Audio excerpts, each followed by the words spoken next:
तो गाइस कहने को तो दिव्या का व्रत है, लेकिन यहीं से अंगूर खा के निकल रही है। कह रही कि मेरे लिए ना ये दे दो और फ्रूट्स पैक कर दो। ऐसे व्रत से कुछ नहीं होता भाई। तो दोस्तों मुझे लग रहा था पहले कि ना गांव की साइड कम ठंड होगी, लेकिन यहाँ इतनी खतरनाक ठंड लग रही है ना, मैंने तो कुर्ते के ऊपर जैकेट पहन ली। बड़े खुश होके आए थे हम कि पाठ में जाएंगे, गाँव में सबसे मिलना होगा, पर ऐसे मिलना होगा सबसे ये कभी नहीं सोचा था हमने।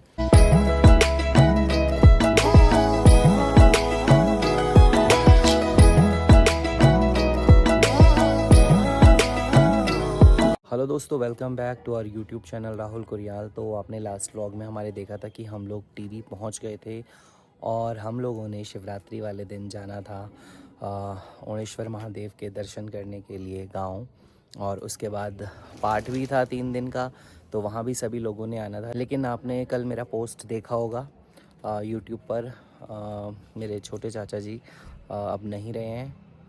तो क्या हुआ परसों, मैं आपको पहले पूरा दिखाता हूँ कि हम लोग ओणेश्वर महादेव के दर्शन कर पाए या नहीं कर पाए, गांव जा पाए या नहीं जा पाए। आप लोग पहले वो देखें और फिर मैं आपको बताता हूँ कि आखिर क्या हुआ जिस वजह से आज मुझे फिर से टीवी से ही शूट करना पड़ रहा है। गुड मॉर्निंग दोस्तों, आप देख रहे होंगे बिल्कुल अंधेरा छाया हुआ है क्योंकि अभी बज रहे हैं सुबह के 5:30। आज हम सुबह जल्दी 5 बजे उठ के तैयार होने लग गए थे। आज जिस मंदिर में हमें दर्शन करने जाना है ओणेश्वर देवता के, वहाँ पर बहुत भीड़ होने वाली है। तो हम सोच रहे हैं क्यों ना टाइम से निकला जाए, और यहाँ से वो है 2 घंटे, क्योंकि वो हमारे गाँव के पास है। तो आज तो हम रुक गए थे नई टिहरी, तो अब यहाँ से निकलेंगे, 2 घंटे मंदिर जाने में लगेंगे, वहाँ पर दर्शन करने में 2-3 घंटे लग जाएंगे, और उसके बाद हम जाएंगे गाँव, या जैसे जैसे प्लान हमारा बनेगा वो आपको पता चलता रहेगा।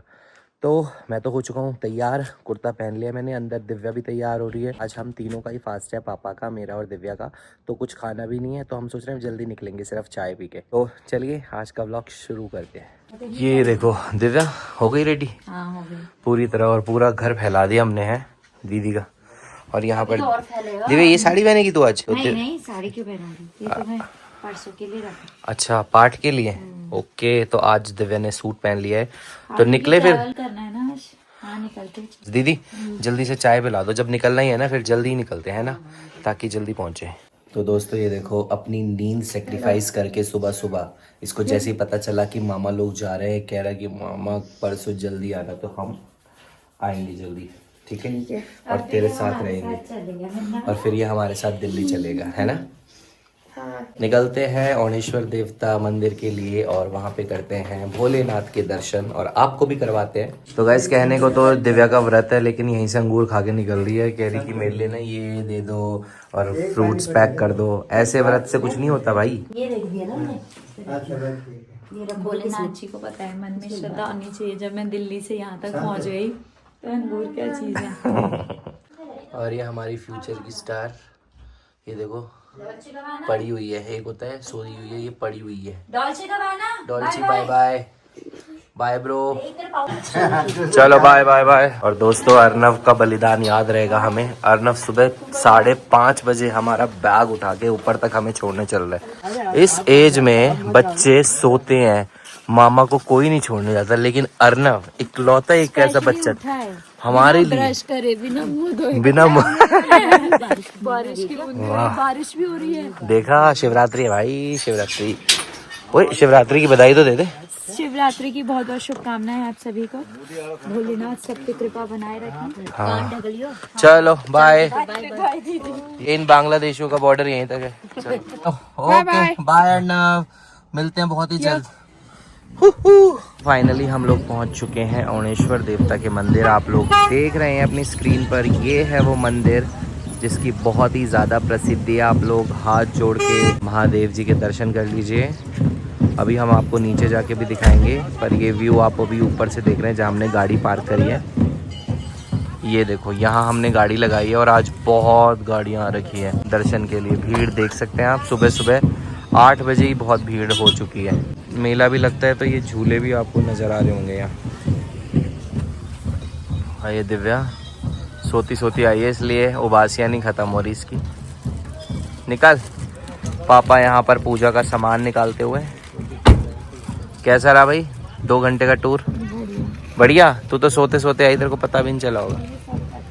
सब पता है। बताऊं तुम क्या बात है? कुछ बातें नहीं कर रहे थे। तो दोस्तों मुझे लग रहा था पहले कि ना गांव की साइड कम ठंड होगी, लेकिन यहाँ इतनी खतरनाक ठंड लग रही है ना, मैंने तो कुर्ते के ऊपर जैकेट पहन ली। और हम तो कपड़े भी नहीं लाए, मैं भी दीदी का कोट मांग के खड़ी। जो ये कोट दिख रहा है ना आपको दिव्या का, दीदी से अभी लिया इसने सुबह सुबह जब बारिश जैसा मौसम हो रहा था, और मेरे लिए अच्छा करा इसने जैकेट रख ली। वैसे मैं इसको मना करा था, मैंने कहा क्या रख रही है जैकेट, कुछ नहीं होता। सही है, समझदार है तू तो भाई। बारिश की वजह से आप लोग देख रहे हैं भीड़ अंदर घुसी पड़ी है।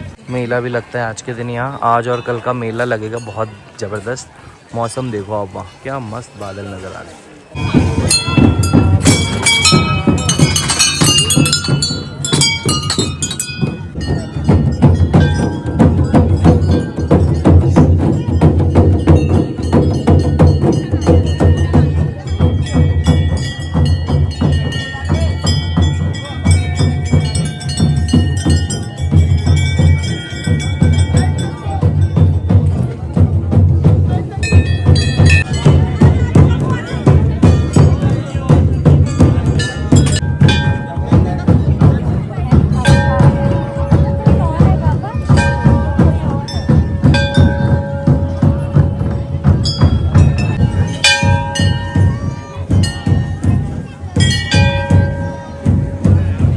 तो दोस्तों हमने कर लिए हैं ओणेश्वर महादेव के दर्शन, और उन्होंने हमें आशीर्वाद भी दे दिए है ना।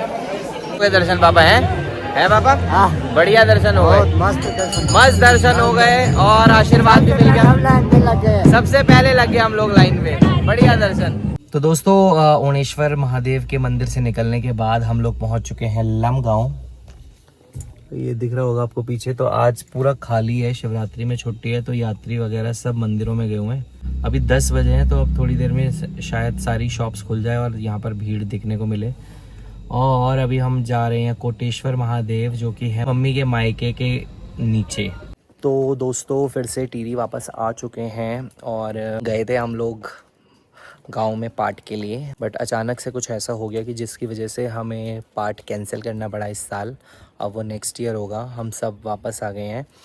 तो हुआ ऐसा कि ओणेश्वर देवता के जैसे ही हमने दर्शन करे, उनके दर्शन करने के बाद हम जा रहे थे कोटेश्वर महादेव, जैसा आपने देखा था वीडियो में। बट हम वहाँ जा नहीं पाए क्योंकि रास्ते में ही हमें ताऊ जी का कॉल आ गया कि हमारे सबसे छोटे वाले जो चाचा जी है वो एक्सपायर हो गए। इस वजह से हमें फिर मंदिर में जाना अभी अलाउ था नहीं, तो हम वापस आ गए। तो कौन से चाचा जी मैं बताना चाहूँगा, आपने देखा होगा, आपको हमने पहले भी बताया ब्लॉग्स में कि मेरे दादाजी लोग 2 भाई हैं। तो जो मेरे छोटे वाले दादाजी हैं जो श्रीनगर रहते थे, उनके सबसे छोटे बेटे शैलू चाचा, उम्र ज़्यादा नहीं थी, अभी 41 ईयर्स के थे, बट साइलेंट अटैक के चलते एक्सपायर हो गए। तो हमें सबको कल श्रीनगर जाना पड़ा। उसके बाद फिर कल हम पूरे दिन श्रीनगर रहे। दिव्या को टिहरी छोड़ दिया था हमने, और पापा और मैं गए थे श्रीनगर। और आज मैं टिहरी वापस आ चुका हूँ। मम्मी अनुज भी पहुँच चुके हैं श्रीनगर। बस इसी वजह से व्लॉग डालने का मन भी नहीं कर रहा था। बस यही सोच रहे थे कि बड़े खुश होके आए थे हम कि पाठ में जाएंगे, गांव में सबसे मिलना होगा, पर ऐसे मिलना होगा सबसे, ये कभी नहीं सोचा था हमने। बहुत माहौल ख़राब है श्रीनगर का, तो सभी बहुत अपसेट थे, बहुत जल्दी एज में चले गए हैं, तो इस वजह से सभी उदास थे। अपने किसी के जाने का गम तो आप सभी को पता है कितना होता है। तो यही था। और चाचा के साथ बहुत अच्छी बॉन्डिंग थी हम सबकी। चाचा सबके फेवरेट थे। चाचा हर बच्चों को इतना प्यार करते थे ना, बट क्या ही करें, अब वो हमारे बीच में नहीं रहे। तो और आज मैं इधर आया हूँ, वहाँ पर काफ़ी सारे लोग हैं संभालने के लिए दादी को। दादी तो संभालना मुश्किल हो रहा था कल तो, पर आज होपफुली उनको थोड़ा सा सब हैं साथ देने के लिए। थोड़ा समझ जाएगी दादी। इतनी जल्दी संभालना तो मुश्किल है, पर सब साथ होंगे तो थोड़ा सा गम बट जाएगा आपस में। तो जैसा मैंने बताया कि अब पाठ तो होगा नहीं हमारा 1 साल तक।